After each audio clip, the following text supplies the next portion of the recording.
오늘 제가 얘기 드릴 것은 북한의 과학기술 현황과 기본적인 이해를 바탕으로 남북의 경제협력을 어떻게 이끌어 나갈 수 있을지에 대해서 얘기 드리고자 합니다.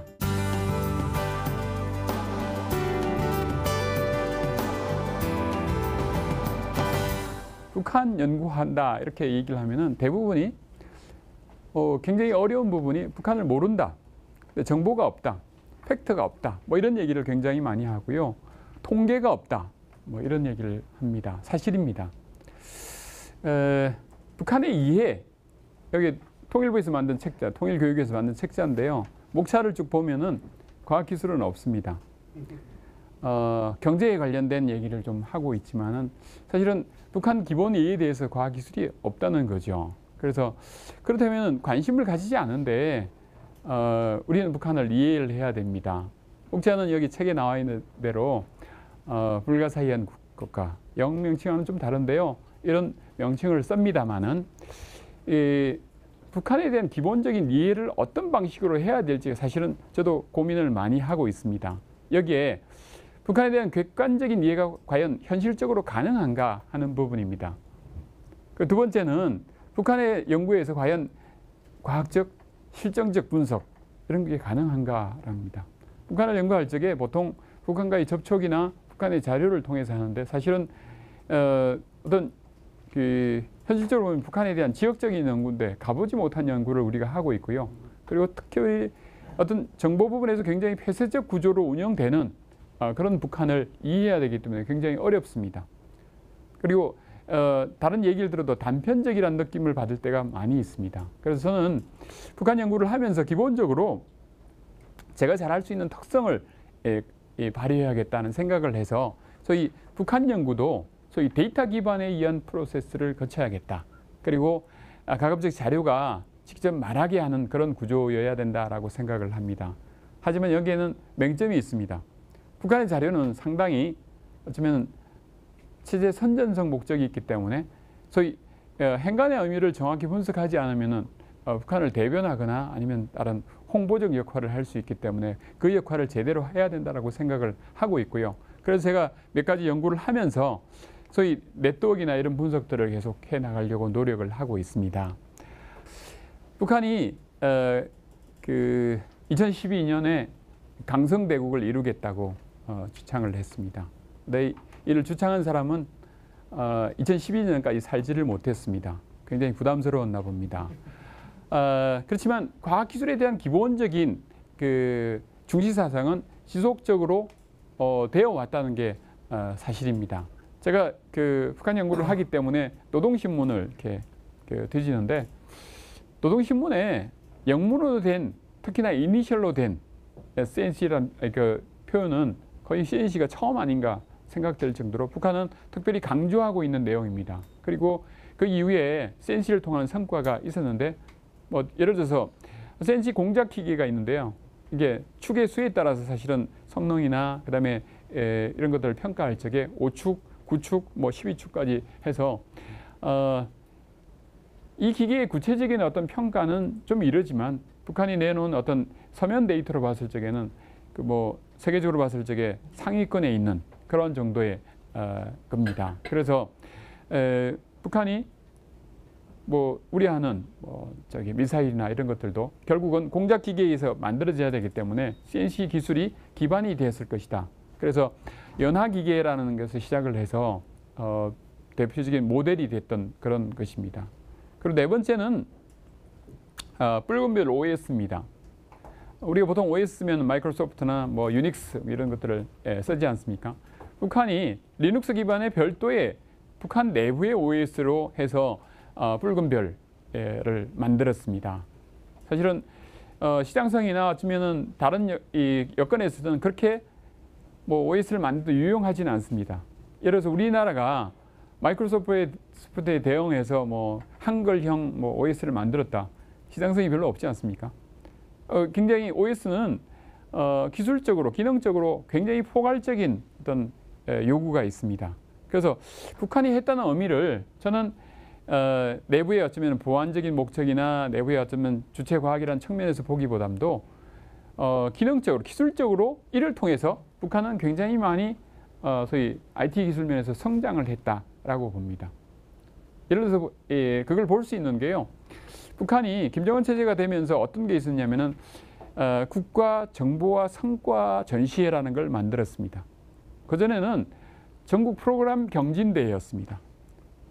그러면 프로그램 경진대회와 성과 전시회는 어떤 측면이 있냐면은 프로그램은요, 단순 구조고요.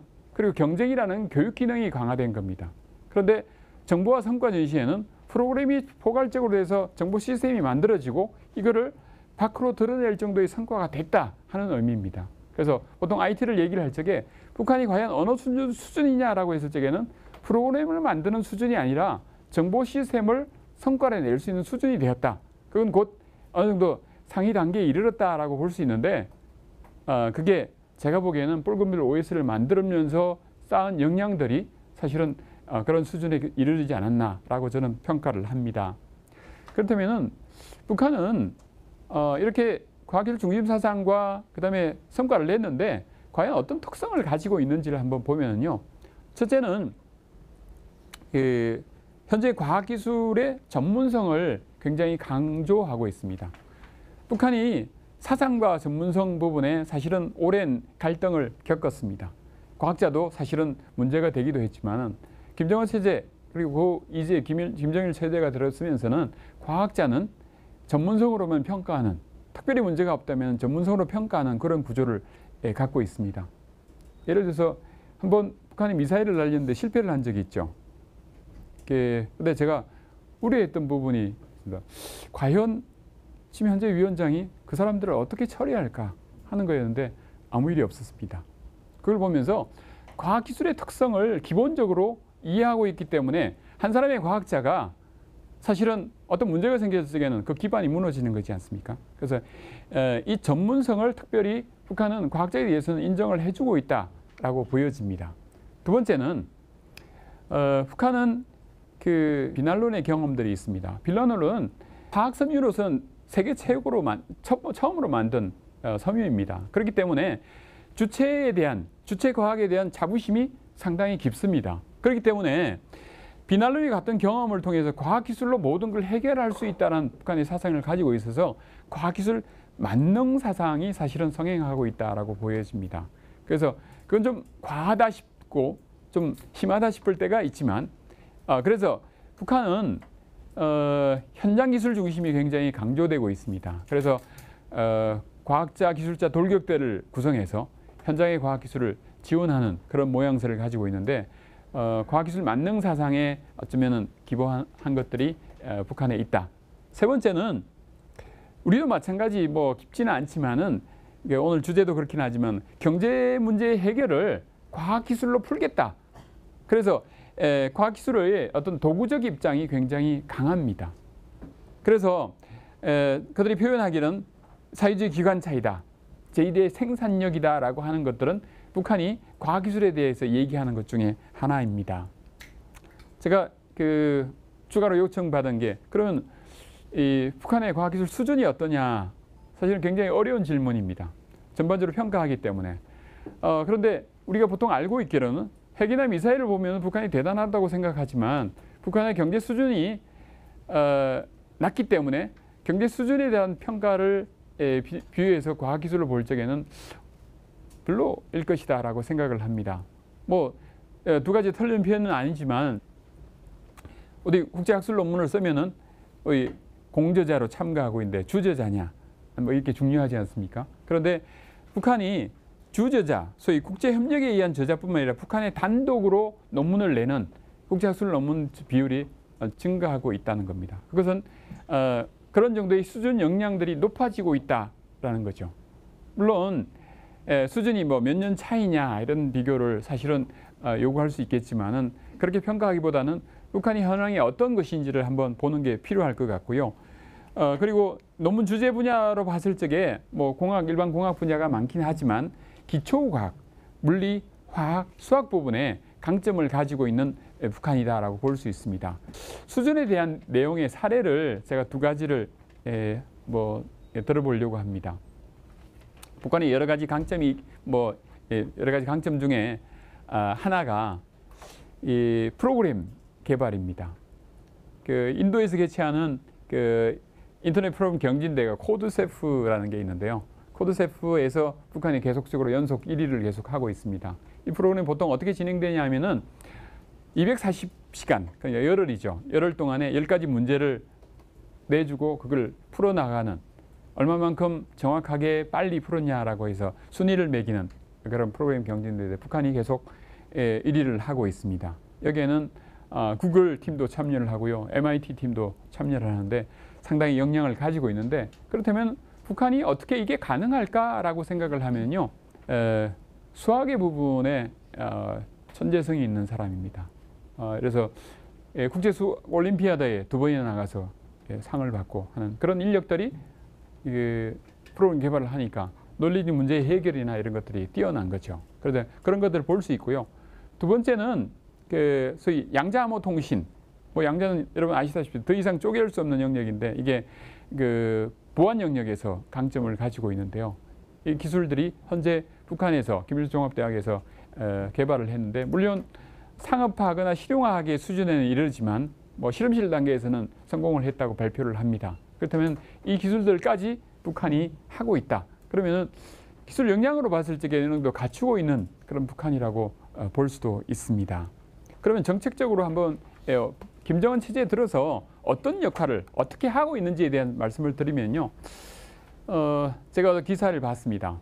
김정은 시대의 북한의 핵심 키워드, 여기 실마리아라고 표현하는데 실마리아는 북한식 그 표현입니다. 키워드를 보통 실마리안, 과학기술이다라고 하고 있는데요.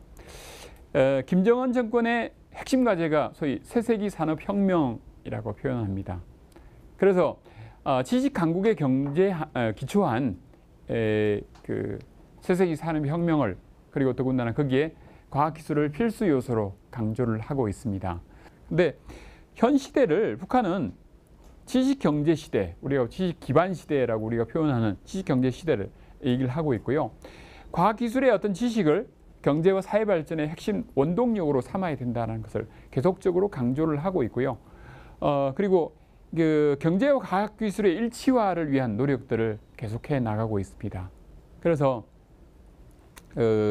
현재 뭐 아시다시피 지난 4월에 핵 경제 병진 노선을 종결, 뭐 북한식으로 완성했다고 표현을 하는데, 그 이후에 새로운 경제 노선을 하면서 전원 회의에서 강조한 내용이 과학기술로 비약을 한 표현을 강조를 하고 있고요.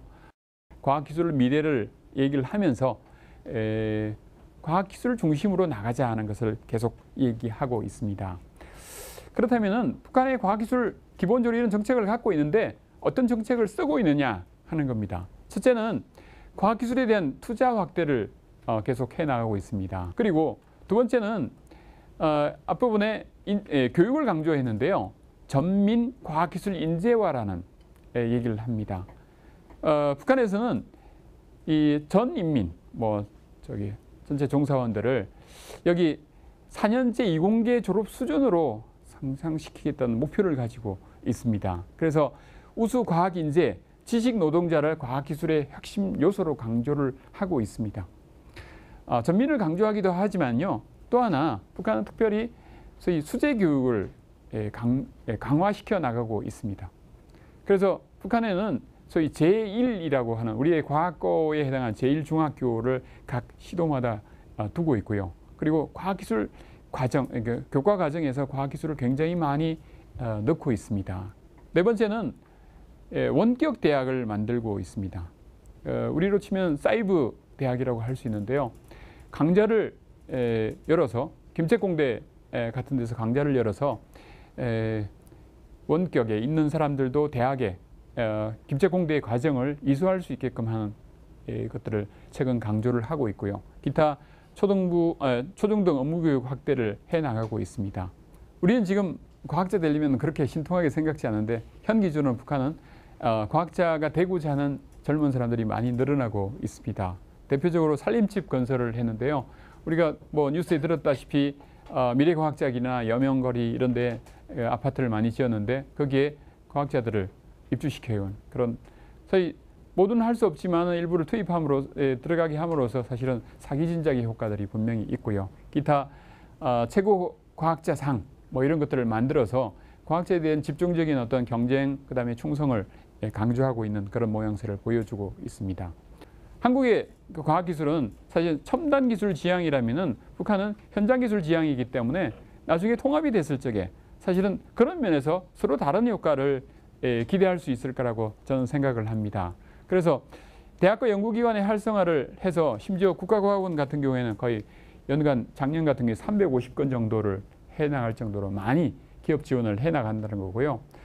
두 번째는 그 경제의 정보화입니다. 공장의 현대화, 정보화를 해서 그 소위 이 팩토리 오토메이션이라고 표현했던 그런 것들을 각 생산 단위에 하고 있고요. 기타 장려하기 위한 수단이기도 하고 경쟁을 위한 수단이기도 하지만 과학기술 전시회를 많이 하고 있습니다. 자, 그렇다면은 과학기술 기반의 경협, 촉진제 역할, 본론의 주제를 들어가면은 그 북한이 강조하고 있는 점을 다시 볼 수 있는 게 북한의 지도자, 현 지도자는 동선이 과학기술 중심에 있다는 것을 자주 봅니다. 새현재천 지도가 국가과학원이었고요. 작년에는 과학기술 전당을 개원하는 거였습니다. 올해 방중시에 뭐 2차, 3차에 가면서 중국 과학원을 가기도 하고 중국의 농업과학원을 가기도 했습니다. 그래서 북한을 이해할 적에 예전의 북한이 아니다라는 것들을 좀 볼 수 있습니다. 10년 전 뭐 이럴 적에 기본적으로는 절대적 빈곤에서 탈출해 가고 있고요.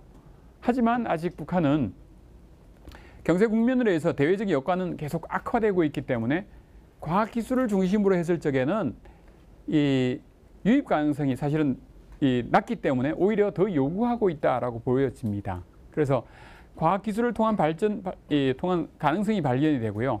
과학기술에 기초한 경제성장과 협력을 적극 시도하고 있기 때문에 과학기술을 통한 매개, 과학기술의 매개라는 남북경협은 상대적으로 높은 가능성을 가지고 있다라고 저는 판단이 됩니다. 그래서 북한이 과학기술에 기초한 경제발전 그리고 호응할 가능성, 호혜적 과학기술이 가능한 영역이라고 본다면은 과연 그렇다면은 어떤 영역으로 가능할까라고 볼 수 있을 겁니다. 우리가 지금 현재 제가 분석하기에 북한 인프라 지원형이 있을 겁니다. 이건 지원하는 거죠. 현대 교통이나 뭐 도로, 철도 얘기하는 것이 되고요. 산림도 해당이 됩니다. 그리고 북한의 생활환경 지원형이라고 볼 수 있는 게 소위 식량 에너지 부분의 북한의 해소라면은 과학기술 부분에서 이 강점을 가지고 있는 세 번째 부분이 제가 얘기 드리고 싶은 건데 북한의 강점 기술을 활용해야 된다라고 저는 생각을 합니다. 그래서 제가 MT라고 붙였는데 이게 그 광물 자원이고요. 두 번째는 BT 생물 자원 그리고 IT인데 이건 IT는 주로 인력 자원에 의한 거라고 이해하시면 되겠는데요. 북한의 장명분이라는 게 한때 한국에서 유행을 한 적이 있습니다. 그래서 버섯을 채취해서 건강식품으로 굉장히 인기를 누렸던 겁니다. 그래서 한국에 나왔던 게 짝퉁이다 뭐다 하는 얘기가 있었는데 이런 북한이 천연물이나 아니면 그 우리가 보통 한의학에 하는 고려의학에 기초한 이런 부분들은 북한과 충분한 협력 효과가 있을 거라고 생각이 들고요. 예, 마지막으로 말씀을 드리고자 하는 부분은 그렇다면 바람직한 남북 협력의 방향이 어떤 거냐를 같이 생각해 볼 필요가 있다라고 생각합니다. 보통 남북 협력하면은 주제 내용으로 하면 내가 할 수 있는 것들을 계속 얘기를 내놓습니다. 하고 싶은 거죠. 어떤 데는 북한이 받아들일 수 있을까 하는 생각이 들 때가 있습니다. 그래서 원트가 아니라 캔두에 그래서 할 수 있는 것들을 북한이 특히 할 수 있는 것 이걸 통해서 상호 이익이 될 수 있는 그리고 보통 남북 협력 얘기할 적에는 뭐 그 구조 내지 시해 뭐 이런 차원에서 얘기하는 경우가 많이 있습니다만은 이제는 새로운 어떤 차원에서의 협력이 가능할 때에는 소위 코워크, 위민, 그리고 상호 혜택이 되는 그런 방향으로 협력 테마를 찾아야 된다라고 생각합니다. 특별히 과거에 어떤 남북 협력이 강할 때는 소위 퍼주기 논란이 상당히 있었지만 저는 그렇게 생각합니다. 퍼주기가 아니고 포기를 해야 된다. 북한이 가진 것들을 적극적으로 활용하는 구조를 갈 적에는 소위 포기 부분이 가능할 것이다라고 생각을 합니다. 그래서 뭐 최근에 임조수 회장이 그 한국을 방문해서 이런 얘기를 하더라고요. 북한에서 뭘 하든 크게 성공할 것이다 라는 얘기를 대표적인 미국의 투자자인 이 사람이 얘기를 했습니다. 가능성은 있지만 준비해야 된다라고 생각합니다. 그래서 우리가 준비된 만큼 남북의 협력, 과학기술의 협력은 이루어질 거라고 생각합니다. 그래서 남북이 관심을 갖고 상호 이익이 될 수 있는 새로운 플랫폼의 남북 협력, 그것은 제가 마지막으로 드리고 싶은 표현은 아직 그날을 위한 준비 시기다라고 생각합니다. 공차는 굉장히 이제 열려 있다라고 생각하지만 아직까지는 준비 시기로 더 충실히 북한에 대해서 바라볼 수 있고 준비하는 그런 시기가 되어야 되지 않나 생각합니다. 네, 감사합니다.